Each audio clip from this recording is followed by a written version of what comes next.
for the Silverhawks. In his first pitch to Moon, he shows bunt, pulls back, and took a strike from the lefty Locante. Blake Perry, the Silverhawks starter, gave up all 3 Quad Cities runs on 4 hits, including 2 homers in 5 2/3 innings. And now Locante begins his first full inning as he faces Moon, the number 9 hitter for Quad Cities. Set and the 0-1, a ground ball foul up the first baseline. Asked the first base coach for the evening, Chase McDonald. 0-2 is the count from Locante to Moon, who singled and scored back in the 5th inning to give Quad Cities at the time a 2-1 lead. He rests the bat on his back shoulder as he awaits the pitch from Locante. The right leg kick in the 0-2, lifted foul up to the sweet level on the first base side, and it bounds back through the stands on top of the Silverhawks dugout and back into the grass in front of the Silverhawks dugout. Some fans need to have some quicker reflexes there to catch that one. But thankfully, no one hurt as the foul ball goes back to the field. 0-2 the count from Locante to lead off the 7th. A breaking pitch, and it catches the outside corner for a called strike 3 on Moon. That's the first strikeout for Locante.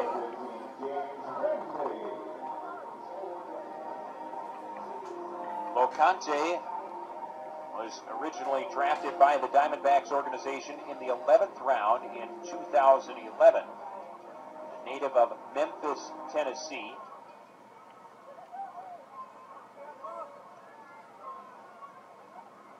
And the lefty's first pitch now to James Ramsey is a strike on the inside corner. Locante, the second pitcher to work for the Silverhawks. And the bullpen for South Bend in their series has faced the minimum number of hitters, only allowed 1 base runner on a walk. The 0-1 is inside to Ramsey for ball 1. And that lone base runner was erased as part of a double play in the 9th inning last night.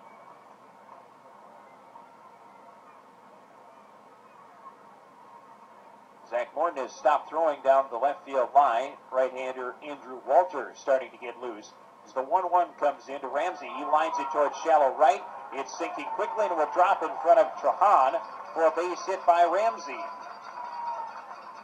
It's the 5th Quad Cities hit of the night.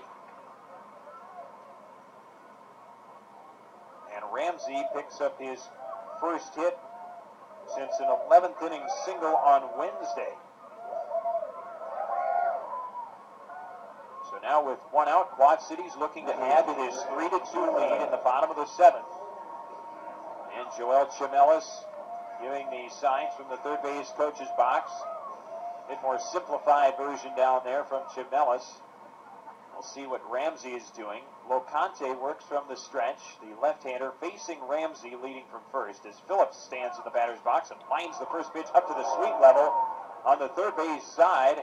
And it went, I think, off the sweet window and then hit the railing and just sat right there for the sweet holders to grab that baseball. So everyone's okay. And someone gets a souvenir. A good crowd on hand tonight, ready for the Friday fireworks and enjoying the nice weather here at Modern Woodman Park.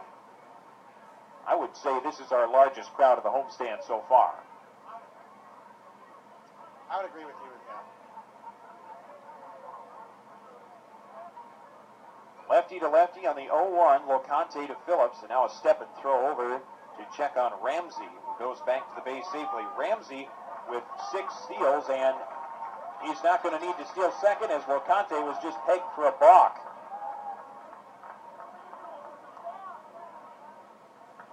And manager Mark Haley wants an explanation from the home plate umpire Brandon Butler.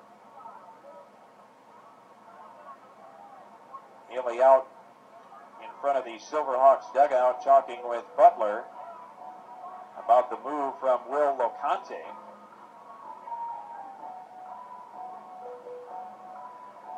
And I'm sure it's something about how Locante picked up his leg and where he landed or moved his leg in the process of throwing over to first. Well, what I think happened, Marco, I think Locante started to go towards home, and once you start to go towards home, you can't come back and throw to first. And I think he just made the ever so slight movement with the front right leg towards home, and then tried to cross back and go back to first base. That would constitute a balk. Now Brett Phillips in an 0-1 count has a runner in scoring position. Phillips already with a home run tonight. A sacrifice and a walk also on his line. And he will wait for Michael Perez to confer with Will Locante out on the mound.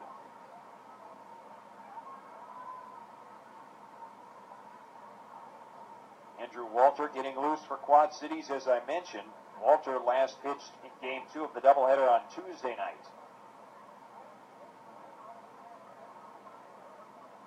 Ramsey leads from second base. The shortstop Velasquez pounding the glove behind him. Now will back up as Locante picks up the right leg and steps off the back of the rubber. Quad Cities leads 3-2 over South Bend in the home half of the seventh. Each team scored once in the first inning. Quad Cities broke the tie with a run in the fifth. South Bend tied it in the sixth, and the River Bandits retook the lead in the bottom of the sixth on a solo homer from John Kemmer. Outfield shading Phillips to hit the ball the other way. Locante with a long pause and now deals the 0-1. A swing and a miss by Phillips on the breaking pitch down and away. Phillips is now down in the count, no balls and 2 strikes to Locante.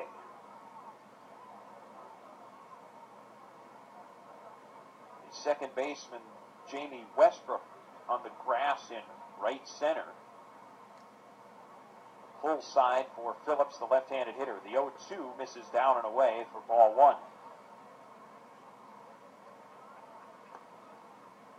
The River Bandits came into the night with just 2 homers as a team, but with Phillips and Kemmer both going deep, they have doubled that total for the season.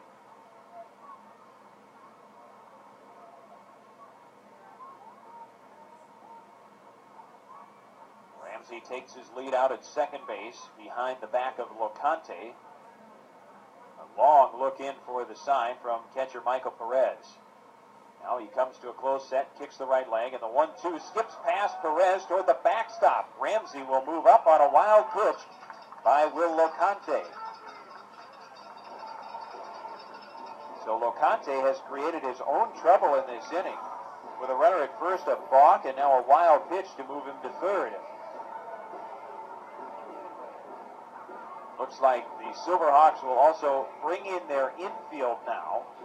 With a runner at third base, South Bend trailing by a run, trying to keep Quad Cities from adding to the lead. But Perez going out to talk with Locante on the mound. 1-2 is the count from Locante to Phillips. 2-2 now, the signal from home plate umpire Brandon Butler. That last pitch was ball 2 in the dirt.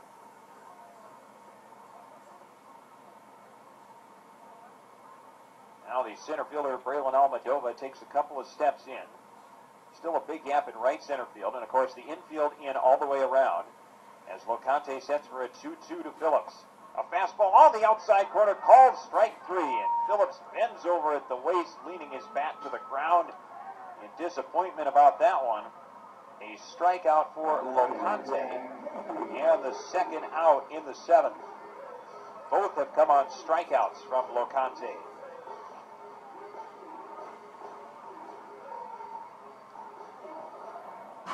So now the Silverhawks back up the infield with 2 outs. A runner still at third for Quad Cities. Ramsey is there.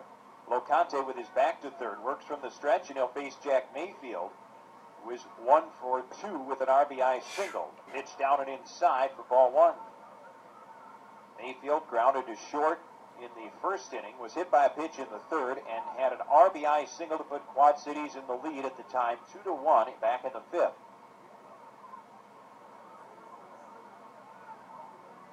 Locante sets and now offers the 1-0 to Mayfield. A chopper to the left side. Velasquez going far to his right, throws back across his body. A one-hop throw to first, and in time to get Mayfield.